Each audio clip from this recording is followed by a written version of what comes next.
controversial book, The Lost Boys of Bird Island, portrays Malan as a pedophile.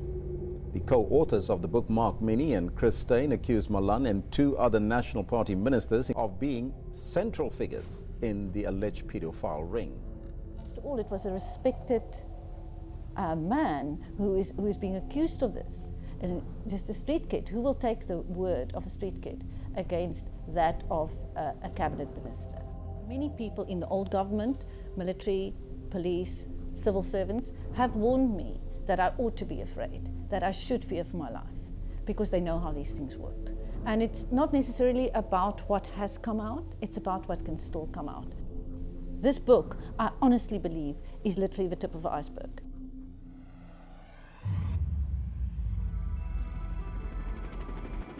Bird Island is one of 3 islands in the Bird Island archipelago off the coast of Port Elizabeth in the Eastern Cape.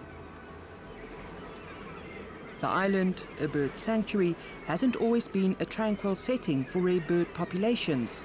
From 1855, its violent history is pervasive. In 1855, the flat island was difficult for passing ships to see. During a storm at the time, the British vessel, the Doddington, was shipwrecked here. Of the 270 men aboard, 23 survived. They managed to live off the island for 7 months. Crews from passing ships en route to the east set rabbits loose on the island so they would have fresh meat. Over the years, the rabbits decimated the natural habitat. Many of the birds left the island or were caught for food. Penguins were boiled for their oil, their eggs hunted into near extinction.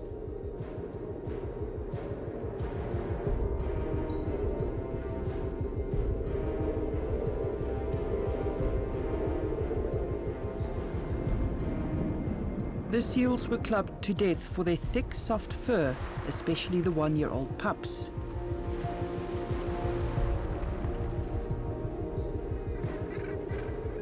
Until the 1950s, bird guano, which was used as nesting material for the birds and penguins, was decimated by its commercial collection with industrial machinery, which drove away most of the birds. It was sold as fertilizer, a lucrative business for the few who managed to get their hands on permits to access the remote island. Early 1800s, the Royal Navy was out there looking for her. The harbour master of the Kai of Port Albert. This is Dave Allen, said to have made his fortune off the island partly through the bird guano trade. The year is 1982. Allen has seen this documentary broadcast on the SABC in December of that year. Heavy, eh? They're heavy. I reckon there must be about 30 tons of them down there. A self-proclaimed marine archaeologist, he recovered valuables from shipwrecks through concessions received from his political connections. Notably through his lifelong friend, John Wiley, who was then Minister of Tourism and Environmental Affairs.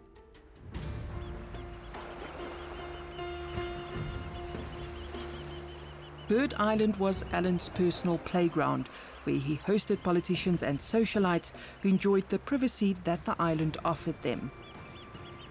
Allen forms the central figure in a controversial book whose authors make startling allegations of a pedophile ring that, at the height of apartheid in the 1980s, lured coloured young boys from communities in Port Elizabeth here to Bird Island. In 1987, the apparent suicide of then Environmental Affairs Minister John Wiley at his home in Noordhoek, a month after Dave Allen's apparent suicide, triggered heightened speculation and set in motion several news investigations into the two men's affairs. I was working on the Cape Times. John Wiley was found dead. Another journalist covered that. Then I received a telephone call, a tip-off from somebody to look into a link between John Wiley's death and the death of a police reservist, Dave Allen. I started doing that, and soon allegations surfaced of corruption because of a number of fishing concessions that Wiley's department had awarded to Allen. And then more allegations started surfacing of an improper personal relationship that they were lovers, and then more allegations started surfacing of them being members of a paedophile ring. Respected investigative journalist and founder of Noseweek, Martin Wells, worked at the Rapport newspaper at the time. I know that I arrived in Port Elizabeth and I suspect for something else. But I knew as an old colleague, Jeff Allen, who had been a reporter with me on the Sunday Times years before. When I was there, I learnt that his brother was Dave Allen, and he had committed suicide very recently before. And Jeff, being the journalist, quite apart from it being his brother, said that there were all sorts of complications to the situation, and that letters had been left, and that his brother was going to appear in court the next day, charged with sexually molesting teenage kids.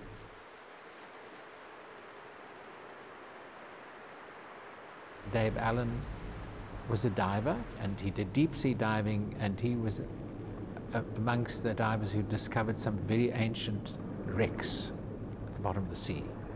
And they were retrieving lots of historical things, but you have to get a license to do this. And apparently that also involved Mr. Wiley. So there was an ongoing relationship with Mr. Wiley. Wells says he did not track down any sources who could confirm the sexual abuse of boys at Bird Island. But Christine, who was a journalist for the Cape Times, says she spoke to several sources who would make startling revelations, pointing to at least 2 more cabinet ministers besides John Wiley, allegedly involved in the abuse of young boys. They were then Minister of Defence Magnus Malan, and the other, who is still alive, remained unnamed in the book. I was flabbergasted. I didn't want to believe it. I didn't even think it could be true. People had to work hard to convince me of the possibility that these allegations are true. It seemed so fantastical. I was so incredulous, but after having worked on it on and off for these years, I have no doubt that these allegations have a basis in truth, and that we are dealing with a far worse situation than we thought.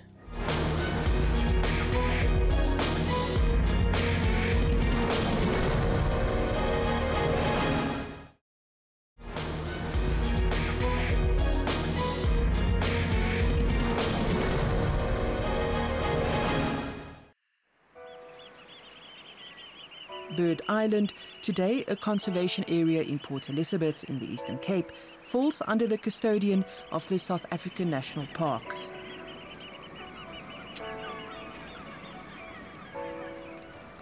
It was once the site where diving enthusiast David Allen and many high-profile people from the business and political sector gathered for social and economic reasons. Rosemary Milburn knew Dave Allen. She says the revelations in the book did not come as a total surprise, but still shocked her to the core. This whole picture is so sad. Look at the island. Look at the helicopter. So sad, eh? I knew David Allen when I was a young girl, from about 1970 until about 1980-ish. We had a mutual friend who was a very, very good friend of mine, whose name I don't want to mention. And so I was in the company of David Allen a lot, very, very often. I knew that he was busy with Bird Island. I knew that he and this particular friend used to go to Bird Island a lot with other people. This was not long before an election, and there was a lot of internal politicking going on in the National Party. I suspect something a little bit like now, where everybody's spying on everybody else, and a great deal of tapping of telephones and what have you. So they wanted to be able to discuss their internal politics out of earshot, where they could not be listened to on somebody's telephone or whatever. And then came the story of the two shipwrecks that were discovered, the Sacramento and the Doddington, and I was around it all that time. I also was very perturbed about David Allen. I had very strong gut feelings about him, and there were a lot of rumours circulating about him. I asked his friend about them, and his friend denied them all. In the book The Lost Boys of Bird Island, author and former policeman Mark Minnie claims that during an investigation into the rape of a young so-called coloured boy from Port Elizabeth, the teenager made shocking revelations of sexual abuse at the hands of Dave Allen and other high-profile politicians. The boy told Minnie that after Allen approached them, they were flown to Bird Island in army helicopters where the alleged abuse took place. My late husband was on 16 Squadron in Port Elizabeth when I met him, which was in sort of 78, 80-ish. I knew all the pilots who were there, the helicopter pilots, and subsequently after that, I stayed in touch with my friend, the mutual friend of David Allen, and I heard, and I know that there was one particular helicopter pilot who used to go to the island in an Air Force helicopter. I know who he is. I knew him very well. Wells says that Allen's brother Jeffrey told him at the time that he was also looking into the allegations. He knew that a lighthouse keeper just south of the city at Cape Recife had said that he was once, there were people had gone to the island. His brother had an interest in Bird Island, went there frequently, and he had been there on an occasion when a bunch of coloured kids, apparently from Uitenhage, that's what I remember, had arrived at the lighthouse and said that he asked the lighthouse keeper he must radio the people on the island.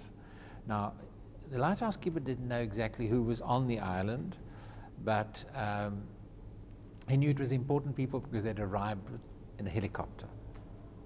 And they apparently came from time to time, and they were politicians or officers in the Defence Force.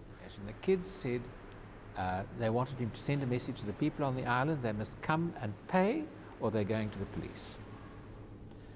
So the connection was made that these kids were the same kids that had complained to the police in connection with Dave Allen, and we knew Dave Allen went to the island.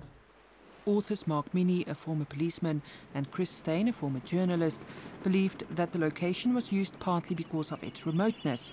It's accessible by boat only in good weather and takes over 2 hours to reach from the mainland. I've got no idea about the veracity of the claims, so I can't say anything about that. But I do think that we have to be aware that there was massive abuse of state resources. There was massive abuse of military resources for personal purposes. You know, it's very well known that the apartheid leaders used to use military aircraft and so forth to go to certain areas, flying with to go on like hunting expeditions, and they would use military aircraft to transport them there.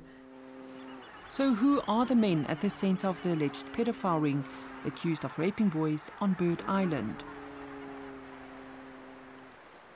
It's hardly surprising that Dave, a keen lover of ships and the sea from his youth, had now turned his attention to this challenging wreck.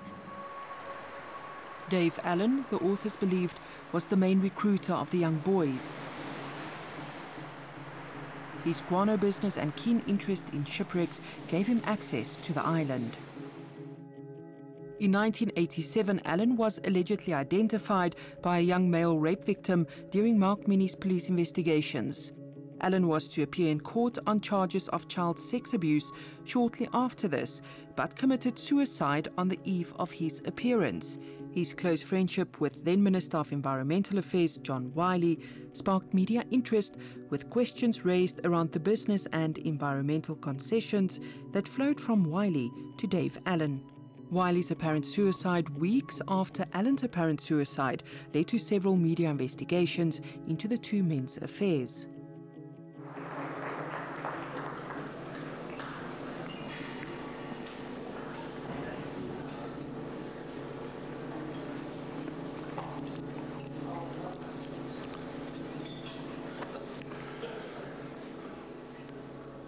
As Minister of Defence in P.W. Botha's cabinet, Magnus Malan's power was unlimited.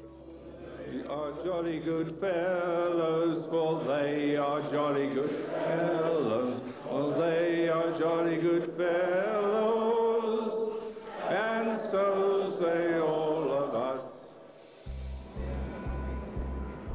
He was the driving force behind the infamous Civil Cooperation Bureau, charged with the assassination of anti-apartheid activists. In 1995, he was tried and later acquitted for ordering the death of 13 people in KwaMakuta in 1987. The trial was criticized as being a whitewash.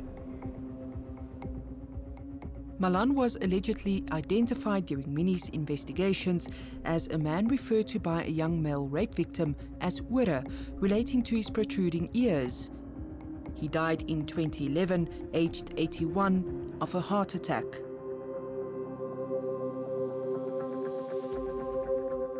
If we look at the historical figure of Magnus Malan, that he was in fact one of the most, in fact I would say he was probably second most powerful person in the country at that time. He was P.W. Botha's right-hand man. P.W. Botha was an executive president at that time that had concentrated incredible powers upon himself. Magnus Malan was Minister of Defence. They both sat at the top of the State Security Council, which was a body that controlled South African society down to community level, because it sat at the pinnacle of the national state security management system. The year was 1987. South Africa was fast becoming a police state and was said to be on the brink of a civil war. The president, P.W. Botha, instituted a series of state of emergencies to quell unrest in black townships. For me, it's very important to read the claims about the sexual abuse and child rape at Bird Island, to read those claims against the historical background of the time. Because we are looking at a period of extreme abuse of state power. We are looking at a period in which black people's lives and black children's lives were worthless. If somebody is making a claim that young boys of color were raped also systematically, for me it fits into that broader pattern of the abuse and violence against black people's bodies at the time.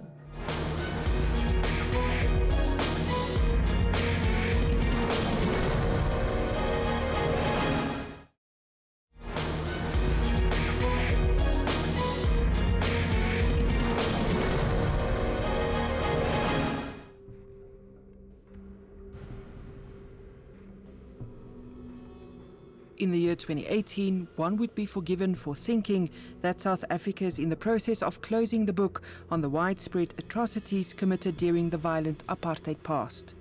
But some deep revelations may remain hidden from an era that was shrouded in secrecy.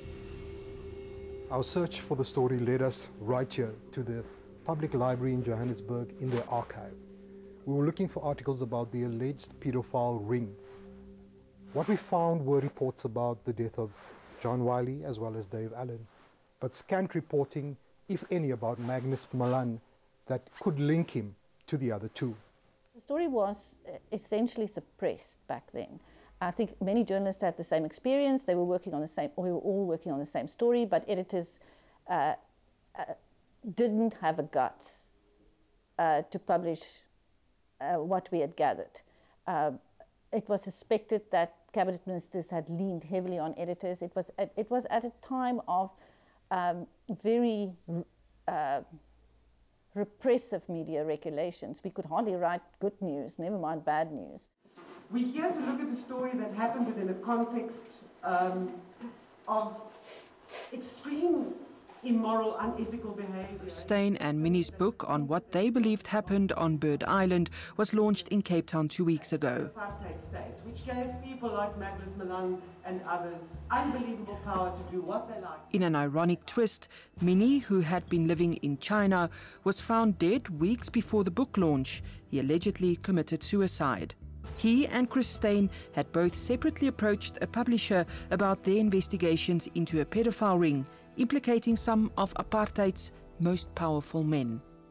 Two people who were essentially enemies, doing their own investigations, using different sources. And it's really important to understand that Mark and I did not have the same sources. The people who spoke to me were not the kind of people who would have spoken to a cop. You know, a National Party deep throat was not going to speak to Mark Minnie. So we had different sources, came to the same conclusions. I think that ought to really make people think when they want to question the veracity of the allegations. Gaslighting of victims' testimonies, you know, particularly when we're dealing with paedophilia, because this is a global phenomenon. The book's critics are demanding evidence for the startling claims that its authors make.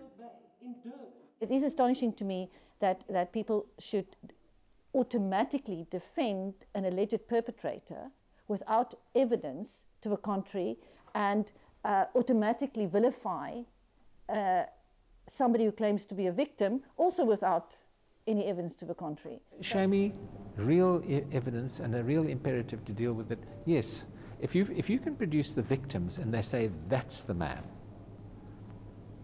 then we're talking about something serious.